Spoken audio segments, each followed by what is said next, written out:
ça fait plusieurs années maintenant, on a été un peu dans les premiers golfs qui ont été dans cette démarche, puisqu'on avait commencé avant que cette labellisation soit mise en place par la fédération, puisqu'on travaillait à l'époque avec des associations locales en France, en Suisse, enfin on avait déjà fait pas mal de choses, puisqu'on travaillait avec une émanation de France Nature Environnement qui allait, enfin maintenant ça s'appelle à nouveau FNE, mais à l'époque c'était la FRAPNA Rhône-Alpes.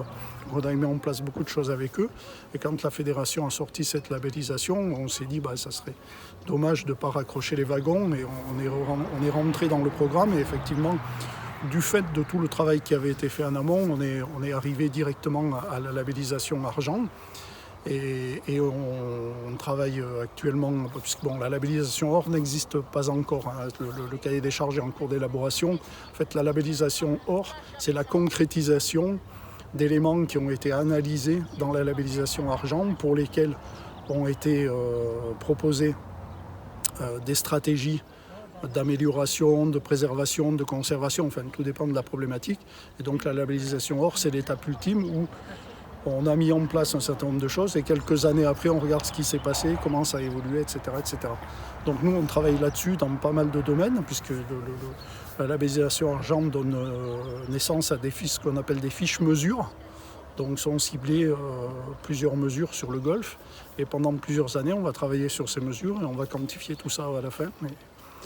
Et on est content de le faire, parce qu'au quotidien, nous, regardez, hein, là on est sur le parcours 9 trous. Ce parcours 9 trous, maintenant ça doit faire si je ne dis pas de bêtises, ça doit faire la 12e ou la 13e saison, où justement on conduit toutes les surfaces de jeu, sauf les greens, en zéro phyto.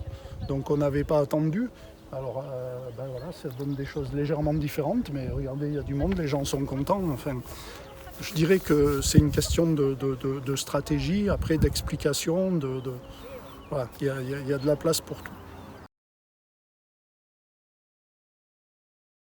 Alors clairement, effectivement, le fait d'être sur un climat un petit peu différent a plutôt tendance à nous préserver, parce qu'on a encore des vrais hivers. Donc on n'a pas ces hivers humides, avec des températures relativement douces qu'on peut observer dans certaines régions, qui sont quelque part des vrais problèmes pour les maladies cryptogamiques. Nous, on peut avoir des hivers froids, secs, où on est relativement tranquille. Si on amène le parcours en bon état à l'entrée de l'hiver, on le retrouve en bon état à la sortie de l'hiver. Par contre, je rejoins mon camarade Alain. Depuis maintenant 10 ans, il y a eu un vrai changement climatique qui s'est produit, et on observe, entre autres au niveau des graminées, une apparition, elles sont apparues il y a 15 ans, hein, mais une recrudescence importante de ce qu'on appelle graminées estivales, essentiellement de la digitaire. Alors on n'en est pas au point de devoir faire des conversions de flore ou des choses comme ça, comme on a pu le voir sur certains parcours du sud de la France. Mais ça nous oblige à être très vigilants et à veiller sur la période de levée des graminées estivales, à vraiment fermer les surfaces de jeu, à augmenter un peu les niveaux de fumure, à vraiment faire en sorte à augmenter les hauteurs de tonte sur certaines zones, de manière à ce que les graines de graminées estivales n'aient pas de lumière au niveau du sol et ne puissent pas germer. Donc c'est une stratégie qui fonctionne assez bien chez nous, donc on arrive à maintenir, mais c'est une course sans fin, quoi. C'est le serpent qui se mord la queue, parce que il suffit de regarder n'importe quel fossé, n'importe quelle friche, il y a des graminées estivales partout. Donc voilà, à un moment donné, je sais pas si le changement climatique va continuer, mais je pense que dans 15-20 ans, ça va être très très compliqué.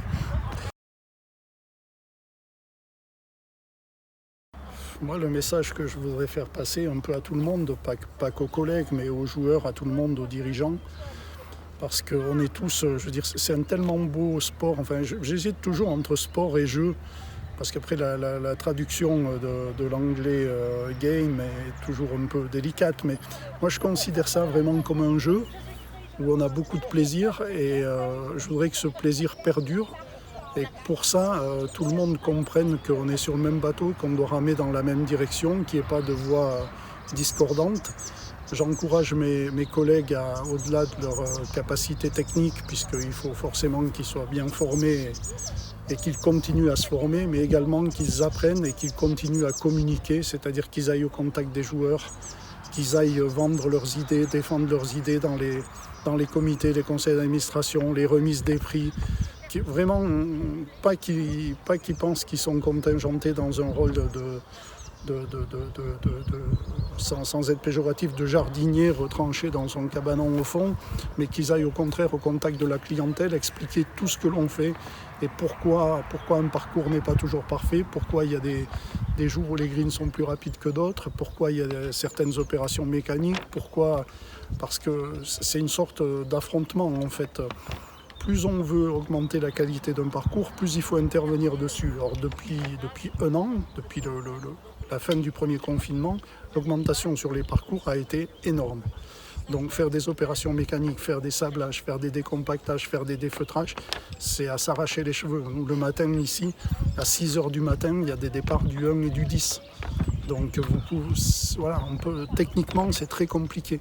Donc il faut arriver à expliquer ça aux gens, il faut arriver à faire en sorte que tout le monde le comprenne et que tout le monde pousse dans la même direction et tout le monde continuera à avoir beaucoup de plaisir à jouer au golf et j'espère pour de nombreuses années. C'est obligatoire, nous on a un jour de fermeture. Si vous n'avez pas de jour de fermeture aujourd'hui et que vous voulez faire des golfs de qualité, c'est juste pas possible. Il faut m'expliquer, parce qu'après si vous êtes perdu au milieu de la bosse et qu'il n'y a pas de riverain, vous pouvez venir travailler à 5 h du matin ou à 4 h du matin, même si ça a un aspect social non négligeable. Mais quand vous êtes entouré d'habitations, si vous essayez de venir travailler à 5 h du matin, je peux vous dire, vous n'allez pas travailler longtemps. Hein. Donc clairement, si vous n'avez pas de jour de fermeture, vous ne pouvez pas faire d'opérations spécifiques. Ou vous ne les faites pas comme il faut. Donc un jour de fermeture, pour moi, c'est du bon sens. Après, certains gestionnaires pensent que non.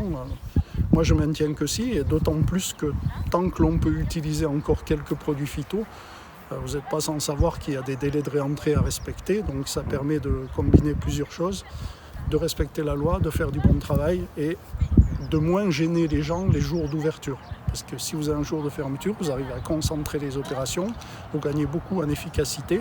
On l'a vu au premier confinement, clairement, moi je me suis amusé à le quantifier. Le premier confinement, quand il n'y avait pas de joueurs, qu'on était là, on gagnait 20 à 30% de rentabilité sur les tontes, parce qu'on n'avait pas à s'occuper des joueurs, c'est énorme. Et je vous parle que de la tonte. Alors les opérations spécifiques, c'est encore une autre histoire.